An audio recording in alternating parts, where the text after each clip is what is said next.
Muy buenas tardes a todas, a todos. Muchísimas gracias, María, muchísimas gracias, Rodolfo, por la convocatoria. Creo que el tema que se ha elegido este año es un tema de suma importancia para las justicias provinciales. Nosotros venimos trabajando, creo que desde todos los poderes judiciales de Argentina. Primero, el desafío era que podamos tener una oralidad sin reformas procesales, creo que lo hemos hecho ampliamente, pero eso nos ha planteado eh, adaptarnos a un nuevo lenguaje, nos ha planteado desestructurarnos. Nosotros veníamos del papel, hemos pasado a la oralidad y eso ha implicado para las justicias grandes cambios. Bueno, hoy tenemos un experto. Creo que todas las personas que de alguna manera estamos dentro de este ámbito, lo hemos leído, lo hemos escuchado, permanentemente se está desafiando, no sé si han tenido la posibilidad, tiene un programa de radio, un espacio dentro de un programa de radio. Eso se ha convertido en uno de los pioneros, no solo de oralidad, sino también de lenguaje claro. Lo que necesitamos en este momento, cuando nosotros tenemos una oralidad, necesitamos un lenguaje claro. Y Santiago Campos es un referente en muchos temas, en temas de oralidad, en temas de soluciones alternativas, de transacción. Pero bueno, les voy a contar un poco, ya lo conocen. Pero él es doctor, Santiago Pereira Campos es doctor por la Universidad de Salamanca, magíster en Derecho por la Universidad de Montevideo, abogado por la Universidad de la República del Uruguay, es presidente del Instituto Iberoamericano de Derecho Procesal, miembro del Consejo de la Asociación Internacional de Derecho Procesal, es catedrático de Derecho Procesal y director de la Maestría de Derecho Procesal y Litigación de la Reformas, sobre reformas a la justicia del BID, o sea, el Banco Interamericano de Desarrollo, del FOMIN, Fondo Multilateral de Inversiones, perdón, Banco Mundial, CEJA, del Programa de Naciones Unidas para el Desarrollo y de diversos estados. Además, es árbitro, experto y abogado en procesos jurisdiccionales de alta complejidad, CIADI, CCI, Tribunal Arbitral del Mercosur, y es coordinador de la Red Uruguaya de Lenguaje Jurídico Claro e integrante de la Cátedra Latinoamericana de Lenguaje Jurídico Claro. Bueno, con ustedes, Santiago Pereira Campos. Bueno, muchísimas gracias. No tengo más remedio que hablar desde acá porque si no, no veo la presentación. O sea que pido mil disculpas de no estar allí en la mesa con Marcela. Muchas gracias, Marcela, por la presentación. Agradecer al decano, agradecer a Adolfo, agradecer a María y por supuesto agradecer a Ana Paula, que también, Ana Clara, que también ha sido una de las seguramente autoras de yo hoy acá. Bueno, estoy muy sorprendido, sumamente sorprendido, porque ver en un evento de oralidad tanta gente es un fenómeno bastante curioso hoy. Porque vieron lo que nos pasa en la academia, pasamos por modas, ¿no? Entonces hoy inteligencia artificial, todo hay que ir a inteligencia artificial. Entonces es interesante cómo los temas de alguna manera y tener en Argentina este movimiento en pos de la oralidad, a mí me resulta, la verdad que me resulta muy emocionante. Me tocó vivir las experiencias que usted de oralidad sin reforma legal, que fue una experiencia innovadora de algún modo. Yo recordaba uno o dos ejemplos, pero muy acotados, pero este fue creo que el ejemplo más fuerte que tuvo la región en poder implementar una reforma sin reforma. Así que se me pareció un proceso muy valiente y muy importante. Lo que voy a tratar de hacer yo es plantear algunos desafíos. Sé que para algunos que están muy metidos en el tema de la oralidad puede haber algunas cuestiones que sean obvias, pero a veces en tiempos tan difíciles como los que estamos viviendo en el mundo en general, a veces algunas obviedades hay que volver a decirlas. Así que pido mil disculpas por eso. Bien, el primer punto que yo quería mencionar es el tema de para quién construimos un sistema de justicia. Yo por lo menos me declaro culpable de que durante muchos años, estoy hablando ya por los años 90, las reformas de los sistemas de justicia y sobre todo en pos de la oralidad estaban mucho más centradas en la abogacía y en la judicatura que en las personas que tenían que resolver sus problemas. Ahí teníamos una primera cuestión importante. O sea, nosotros pensábamos que con quienes teníamos que hacer la reforma era necesariamente con la judicatura y la abogacía, y dejábamos totalmente excluidos de los procesos de cambio a las personas que tenían que resolver sus problemas. Entonces había una contradicción acá, porque si lo que queríamos era implementar la oralidad, si la oralidad tenía como objetivo llevar al verdadero interesado en la resolución del conflicto a sentarse así a resolver el conflicto, ¿cómo era que no lo invitábamos a diseñar y a implementar el sistema en el que supuestamente él debiera ser el centro? Esto llevó a que se fue dando de alguna manera un divorcio entre los intereses de la judicatura y la abogacía y los intereses de las personas usuarias. Es muy interesante porque cuando uno ve en los distintos países las encuestas que se le realizan a abogados y a jueces o las que se realizan a los usuarios, los resultados son totalmente distintos, mientras que la abogacía y la judicatura está preocupada por las discusiones doctrinarias, por los problemas que les va a traer a su trabajo, las horas de más que le va a llevar o no la oralidad. Mientras estas cuestiones son como cuestiones complejas y difíciles, uno le pregunta a las personas usuarias y piden cosas muy sencillas. Increíblemente, ni la academia ni las políticas públicas pudieron resolver temas tan sencillos. Uno de los dilemas del mundo actual es que no somos capaces de resolver los temas más sencillos, ¿no? Este es un problema muy grave, y aquí se dio esto. La gente, cuando uno mira las encuestas de necesidades jurídicas, cuando llega al capítulo Poder Judicial, pide esto, ¿no? Proceso simple, comprensión, que haya un contacto directo entre la persona y su juez, la jueza o el juez que está interviniendo, que se resuelva el conflicto en un tiempo. Por lo tanto, acá podemos decir que hemos fracasado, y creo que la parte esa del fracaso tiene que ver un poco con olvidarnos de que en definitiva las personas que tienen que resolver sus conflictos están acá y la abogacía y la judicatura está acá, y terminó teniendo mucho más importancia los intereses de esos sectores que el interés de los verdaderos protagonistas o quienes debieran ser verdaderos protagonistas del proceso. A eso se suma un segundo problema.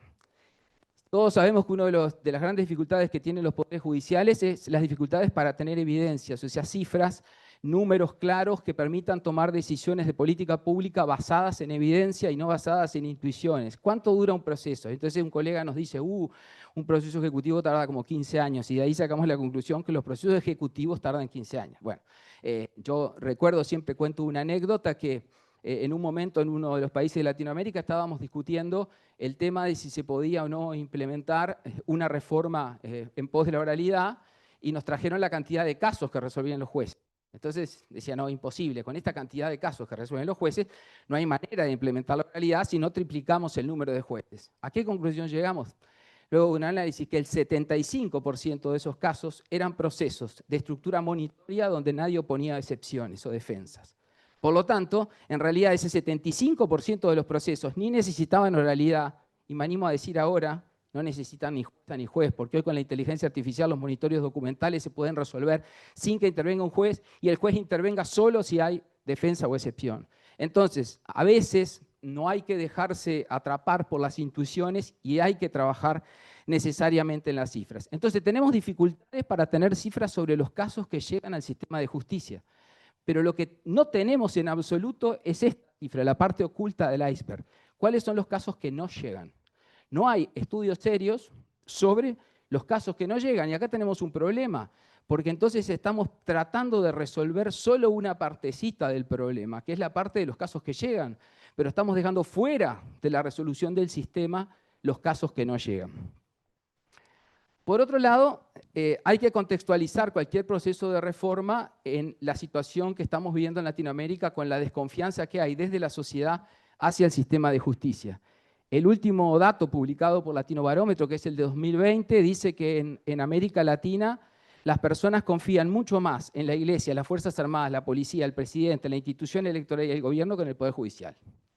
Esa es la cifra en conjunto del año 2020 de América Latina. Luego tiene las cifras por países, más allá de todo lo discutible que son siempre estos estudios. Lo que sí es cierto es que hay una constante a nivel latinoamericano de gran desconfianza de las personas en el sistema de justicia. ¿Y esto por qué tiene que ver con la oralidad?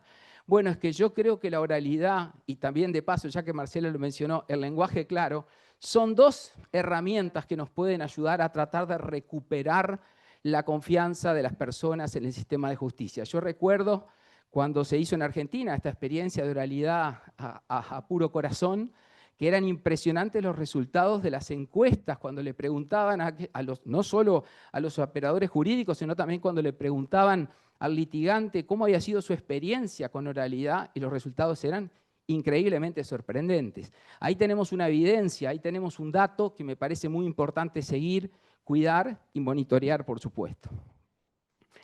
Bien, por otro lado, todos sabemos que después de pasar la fase de las grandes reformas procesales penales en Iberoamérica, entramos en la fase de las reformas procesales civiles. Hace 35 años que Iberoamérica está trabajando en reformas procesales civiles. Este cuadro simplemente es para mostrarles así en una foto lo que se hizo en estos 35 años en Iberoamérica. Primero las reformas de primera generación impulsadas por el Código Modelo para Iberoamérica, luego apareció la Ley de Enjuiciamiento Civil Española que genera la segunda fase, y finalmente las que a mí me parecen las más interesantes, entre las cuales hay algunas provincias argentinas que están liderando allí con códigos nuevos también, las reformas de tercera generación, que ¿por qué me parecen las más interesantes? Porque de alguna manera no copian modelos, sino que lo que hacen es considerar las lecciones aprendidas de fracasos y éxitos de los anteriores procesos de cambio y tratar de alguna manera de reflejarlos. Por otro lado, se da un fenómeno curioso. Si uno mira Iberoamérica, y me animo a sumarle, además de Iberoamérica, me animo a sumarle Portugal y algunos países europeos adicionales, la estructura procesal tiene un acuerdo académico y de política pública. O sea, en derecho discutimos todo, pero curiosamente, creo que sin demasiada intención, lo que uno ve hoy en Iberoamérica y varios países europeos más, es que el proceso se estructura en general. Estoy hablando del proceso ordinario, luego los procesos especiales tienen sus especialidades, por supuesto, pero en una estructura de actos de proposición generalmente escritos, una audiencia preparatoria de saneamiento, tiene distintos nombres, ¿verdad? En Iberoamérica, inicial, preliminar, previa, muy focalizada en el saneamiento, la conciliación y la ordenación probatoria, y una tercera etapa, audiencia de juicio, de instrucción, de vista de causa, como le quieran llamar, centrada en la producción probatoria. Y esto siempre con el instituto de la segunda instancia como regla, aquella vieja discusión de si la oralidad era mejor hacerla con tribunal en única instancia colegiado, que en alguna época se veía como modelo. Yo creo que ya ha caído un poco esa discusión, ha perdido bastante peso, salvo algunas experiencias puntuales. ¿Por qué quería mostrar este esquema que todos conocen muy bien? Pero para decirles que esto es una realidad en todos los países de la región que han hecho reformas. Esto es interesante, porque de alguna manera, casi sin proponérnoslo, hemos ido hacia una cierta uniformización que hace que hoy sea muy fácil para un abogado argentino entender cómo funciona el proceso en Colombia o cómo funciona el proceso en Ecuador, porque la estructura es prácticamente la misma. Bien, una pregunta que siempre se hace, bueno, 35 años de reformas, ¿para qué? ¿De qué sirvieron?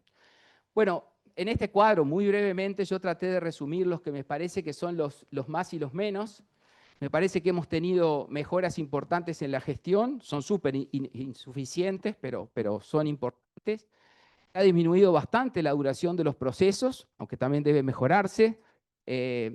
Hoy, yo siempre hago el mismo comentario, si hoy ustedes le preguntan a las generaciones más jóvenes cuánto debiera tardar un proceso judicial, van a salir disparando, porque probablemente haya algunos que les digan una semana, ¿no? Yo me acuerdo que hace unos años uno preguntaba y decían, yo con 1 año y medio me conformo, luego fue bajando. Claro, el tema de la influencia de la tecnología y este nuevo chip de las generaciones más jóvenes de respuesta instantánea para todo, hace que yo creo que hay una lucha que tenemos que dar por perdida, y es que las generaciones más jóvenes reconozcan que el proceso tiene una duración razonable. O sea, creo que eso quedó para nuestra generación, y para los más jóvenes le decimos, no sabés, logramos un proceso que en primera instancia tarda 9 meses y en segunda instancia 6 meses. Yo festejo, pero seguramente nos digan, no, una respuesta en 9 meses, pero ¿qué si yo hoy aprieto un botón y tengo todo resuelto? Y esto es un problema difícil de hacer entender, y seguramente esto tiene repercusión en esto de la falta de confianza en el sistema de justicia. Entonces, es un dilema, el dilema del tiempo.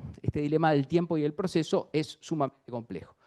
Hemos mejorado en inmediación, en transparencia, en moralidad del proceso, en simplificación. La publicidad interna es una realidad. Hay que ser realistas de que la publicidad en el proceso civil tiene peso a la interna, porque no hay gente que vaya a ver audiencias del proceso civil, salvo que sea un famoso de la televisión o de TikTok, pero o sea, ahora de la televisión ya ni siquiera, porque no hay más famosos de la televisión, pero en definitiva entonces lo que va a ocurrir es que lo que hay que priorizar es la publicidad como factor importante de control del litigante hacia sus abogados, del litigante hacia el juez, del juez hacia los abogados y de los jueces recíprocamente.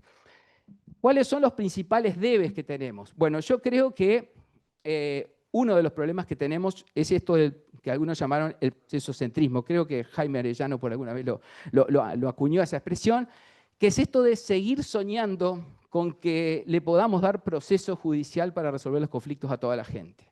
Esto, si bien a los procesalistas nos puede encantar como idea teórica, es irrealizable.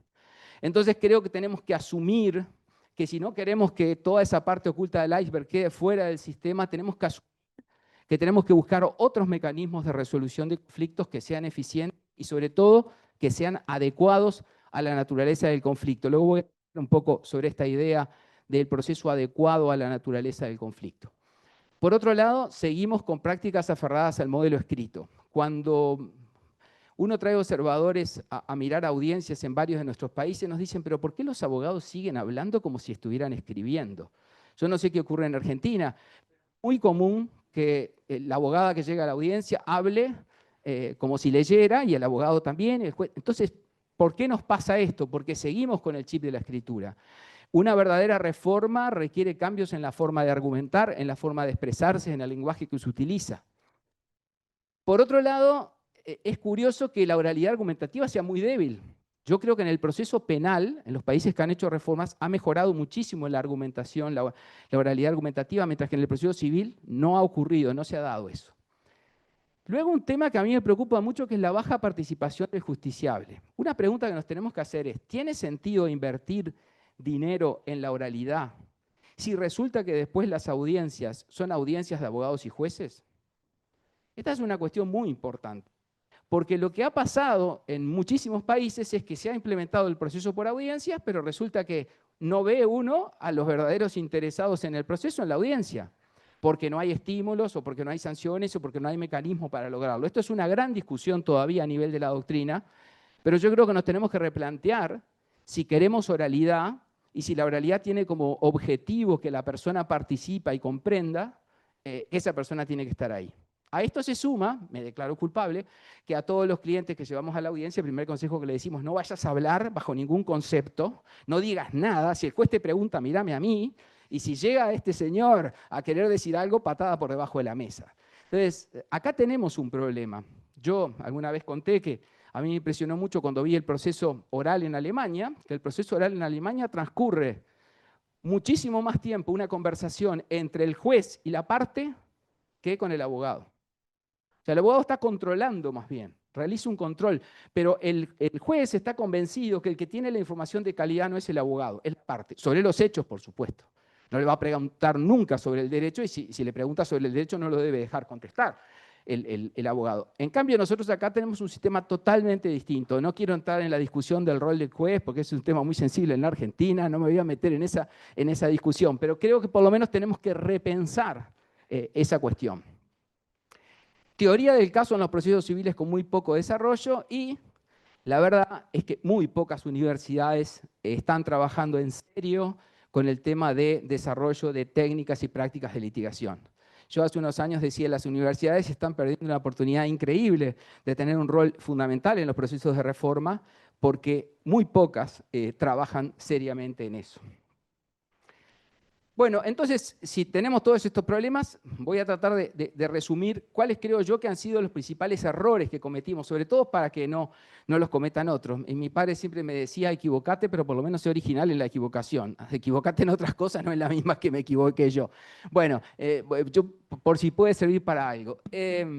Primero, hicimos muchas intervenciones asistémicas en la justicia civil. Esto es, nos olvidamos que si tocábamos una parte, si ajustábamos una parte, esto iba a tener impacto en otras partes.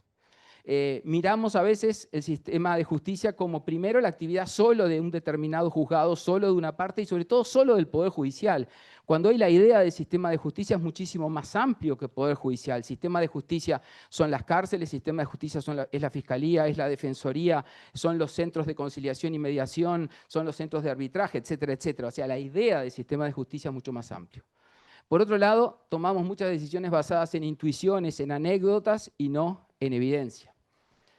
Seguimos con unos esquemas faltos de flexibilidad y proporcionalidad, y acá quiero destacar algunos de los últimos códigos de las provincias que hablan de la proporcionalidad y del proceso adaptativo, y algunos proyectos interesantes, como el nuevo proyecto de Perú, que específicamente lo regula, donde empiezan a hablarse del principio de proporcionalidad y se empieza a hablar también con esto de adaptar el proceso a las características del caso.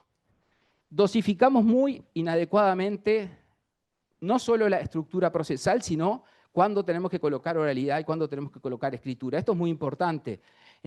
No hay que pasarse de un bando al otro, ¿verdad? O sea, para la escritura hay muchas cosas útiles y la oralidad tiene cosas útiles para otras. Bueno, tenemos que optimizarla de un lado y el otro.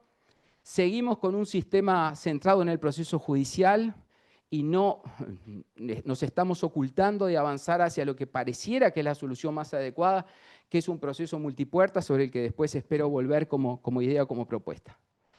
Bueno, tomando la expresión del querido amigo Binder, tenemos fetichismo legislativo, pensamos que hacemos reformas legales y cambiamos la vida de la gente, y todos sabemos que en materia procesal los códigos no cambian necesariamente conductas, el cambio cultural, la capacitación, la formación, la sensibilización son elementos fundamentales. La cultura y la relación entre cultura y proceso hoy está claramente determinando las soluciones. Seguimos con problemas de falta de gestión adecuada a nivel de muchos poderes judiciales y países. En algunos países se ha avanzado tecnológicamente mucho, como el caso de Brasil, pero en otros, como en mi país, estamos atrasadísimos en tecnología. Y hay un problema de falta de previsibilidad y seguridad jurídica también. Si bien se ha avanzado en muchos países con el tema de los precedentes judiciales, hay toda una discusión sobre eso, si eso afecta o no la independencia judicial, y la verdad es que hoy seguimos con situaciones que ante casos iguales o muy similares hay soluciones distintas del sistema, y esto no lo puede entender la sociedad, por más que le expliquemos la importancia de la independencia judicial. Entonces, frente a esto, quiero destacar algunas cuestiones interesantes que hay, así como mostraba hoy el esquema procesal en el cual confluyen las tendencias. Si uno mira el Código Modelo, la reforma española, la reforma portuguesa y ahora las últimas reglas europeas para el proceso civil, si uno mira, puede extraer de estos 4 elementos que digamos que reúnen a todas las reformas iberoamericanas, tendencias que confluyen. Primero, a unificar o disminuir estructuras procesales, o sea, pasar de sistemas con muchísimos procedimientos a pocos procedimientos. Garantizar el debido proceso, pero ser conscientes que a veces hay que distinguir distintos estándares de debido proceso dependiendo del derecho en juego, del monto, de las características del caso. Efectivizar la inmediación a través de la realización de audiencias públicas es una regla en todos estos instrumentos. Promover la estructura adversarial con contradicción efectiva, examen y contraexamen, un poco en ese diálogo entre el proceso civil y el proceso penal, donde se han de alguna manera ido retroalimentando. Consagrar el rol de dirección del tribunal con ciertos límites y con distintas regulaciones en los países. Hoy no hay ninguna reforma procesal a nivel nacional que le haya establecido que el juez no tiene un poder de dirección. Obviamente luego sí se discute si se le da o no potestades de probatorias o no, que eso sí es una cuestión me parece mucho más menor y mucho más discutible, pero el juez sin duda que tiene un creciente rol. Empieza a aparecer esta idea de la proporcionalidad procesal tomada de experiencias muy interesantes como Reino Unido y como Canadá, que entienden que, bueno, hay una realidad, es que los recursos económicos son escasos, no podemos darle a todos un proceso judicial ordinario y tenemos que tratar de adecuar, de proporcionar a las características del caso la solución que podemos darle.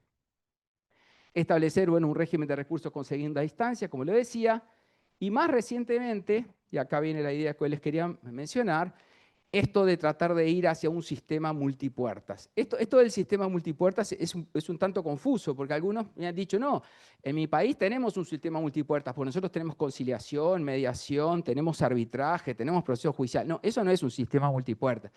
Cuando hablamos de un sistema multipuertas, hablamos de la posibilidad de que una persona se acerque a una ventanilla única de justicia y orientado por un orientador le pueda decir, mire, este es mi conflicto. Y esa persona le puede decir, mire, de acuerdo a las características de su conflicto, la puerta de la justicia que me parece más adecuada es tal.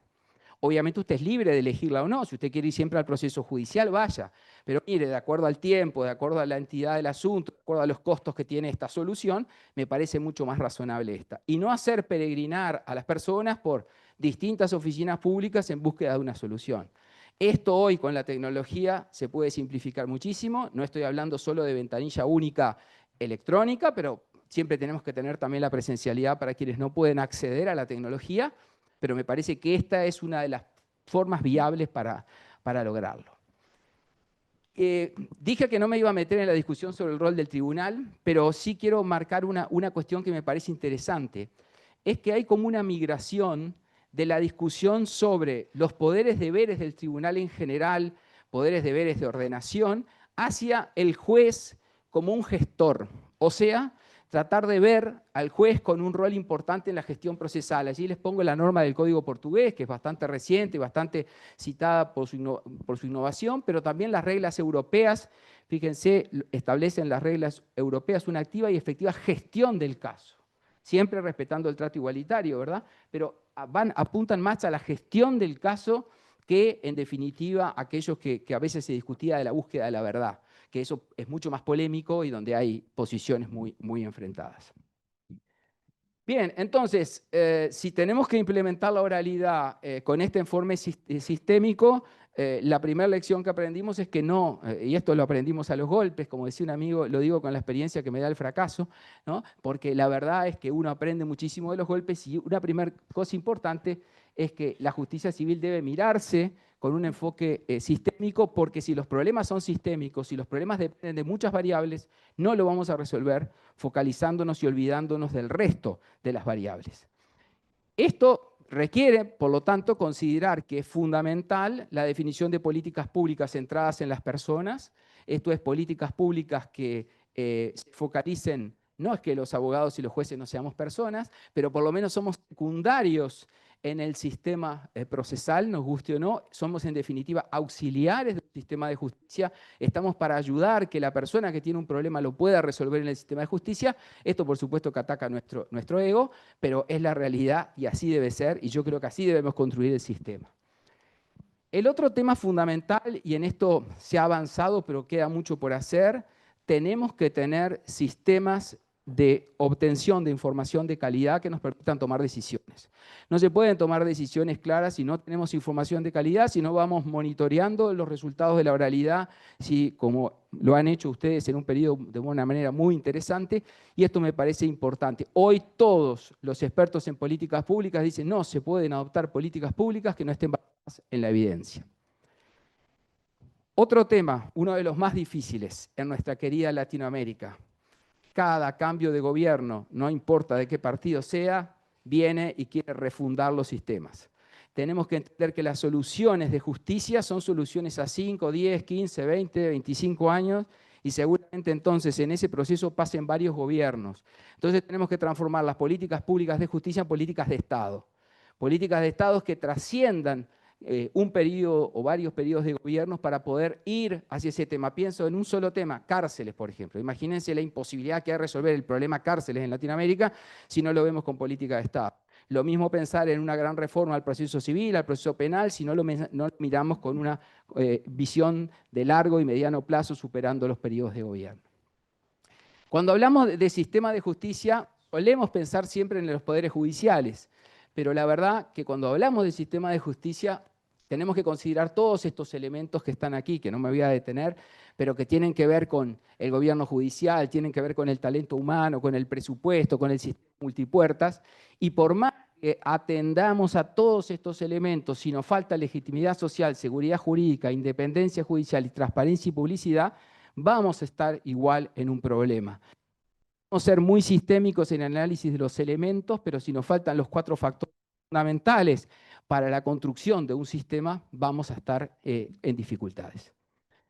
Bien, esta necesaria visión de la transformación de la justicia requiere también ser muy humildes los que estamos del lado del derecho procesal, muy humildes en admitir que el derecho procesal es solo una pequeña parte de esta historia, ¿no? Si bien en algunos países, sobre todo en las primeras reformas, las hicieron fundamentalmente los procesalistas, yo creo que hoy no es admisible esto. Creo que tenemos que tener esta visión de que las reformas son multidisciplinarias y que el derecho procesal es uno de los instrumentos, pero hay otra cantidad de variables que están en juego y cantidad de especialidades y de profesiones que deben acercarse a esa construcción colaborativa de un sistema de justicia. Y esto requiere también, ya yendo a lo metodológico, tener un plan, tener una metodología de trabajo. Yo ahí propongo, no lo voy a detallar, pero propongo algunas ideas sobre cuáles pueden ser las etapas, los pasos para este trabajo transformador, siempre y cuando además tengamos en cuenta estos elementos que son claves, como son la participación, la transparencia, rendición de cuentas, perspectiva y política de género, principios éticos, lenguaje claro, que son obviamente elementos que son muy importantes en la conformación de las distintas etapas.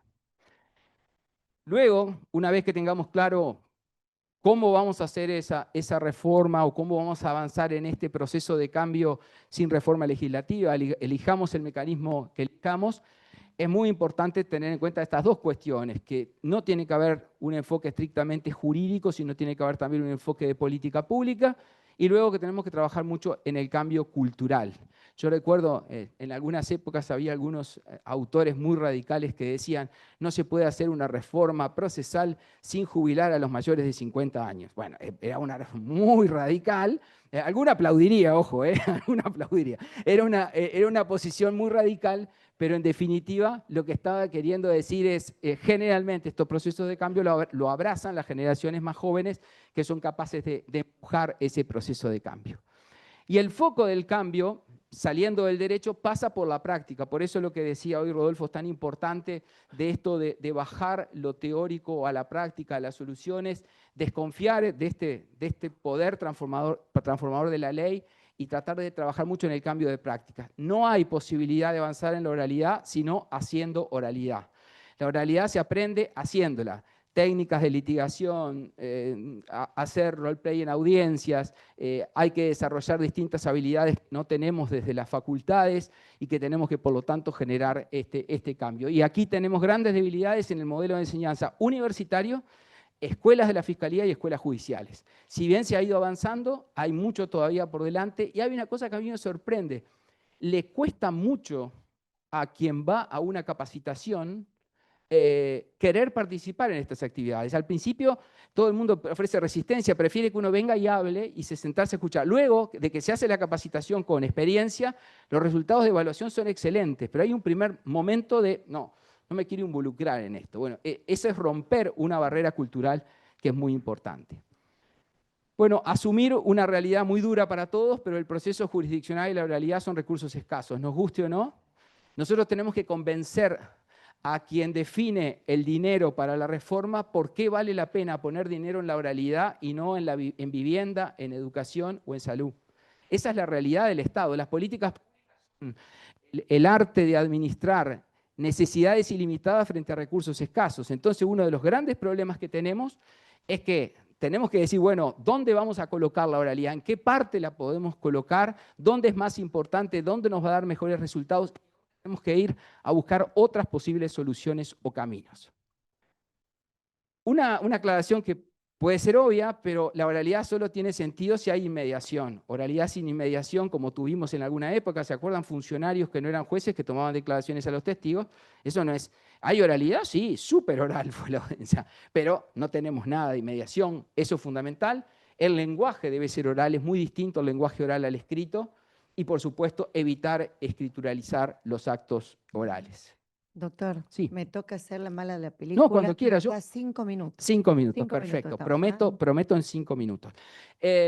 Bueno, luego, un instituto que ha tenido éxitos y fracasos, en algunos países como el mío, un desastre, en otros países ha sido muy exitoso, pero en experiencias más puntuales, que es el Instituto de la Conciliación Intraprocesal. La conciliación intraprocesal suele mostrar una gráfica que es la siguiente: primeros años de oralidad, mucha conciliación intraprocesal, todo el mundo está aterrado, no sabe cómo se maneja todo, prefiere conciliar todo. Se van agarrando confianza en la oralidad, se viene a pique la conciliación intraprocesal. Esto requiere, por lo tanto, mucho trabajo en formar a la abogacía y a la judicatura en conciliación, y eso es lo que ha fallado en muchos países. Las estructuras procesales que tengamos deben ser pocas. Yo creo que hay que ir a estructuras, un proceso ordinario como el que vi, un proceso simplificado o de cercanía. Creo que Germán Garabano, que lo vio por allá, había una época hablaba de ese nombre. El proceso monitorio, que es muy útil para descargar de millones de casos de la oralidad, pasarlos a una estructura monitoria, y la experiencia hay que 70-80% de los casos, como no hay defensas, no hay excepciones, no vamos a necesitar la oralidad. Y finalmente, y con esto termino, yo creo que tenemos que ir hacia un desafío fundamental, que es construir un sistema de justicia multipuertas. Es un gran desafío, es una tarea muy grande, pero requiere articular en definitiva las distintas áreas del Estado y del sector privado donde hay instrumentos de resolución de conflictos, articularlos y tener un orientador que resuelva ese tema. A mí me tocó ver una experiencia en Canadá donde estaban haciendo esto y me sorprendió una cosa: no tenían recursos en un momento para tener orientadores. Hicieron un programa pro bono donde jueces y abogados retirados donaban 2 o 3 horas de su mes para ser orientadores. Había mucha gente que se iba a la calle: yo 2 o 3 horas por mes voy a orientar hacia qué puerta hay que ir. Bueno, quizás tenemos que pensar en cuestiones originales, en soluciones originales, pero yo creo que tenemos que orientar a las personas sobre cuál es la puerta más adecuada para su caso, considerando el monto del asunto, el tiempo que va a llevar, el dinero que le va a salir, y qué es lo que la persona busca, porque muchas veces no busca necesariamente el dinero, sino busca otra solución que se puede dar de una manera mucho más articulada y mucho más eficiente por fuera del sistema judicial. Los desafíos son enormes y las respuestas mías han sido muy pocas. Muchas gracias.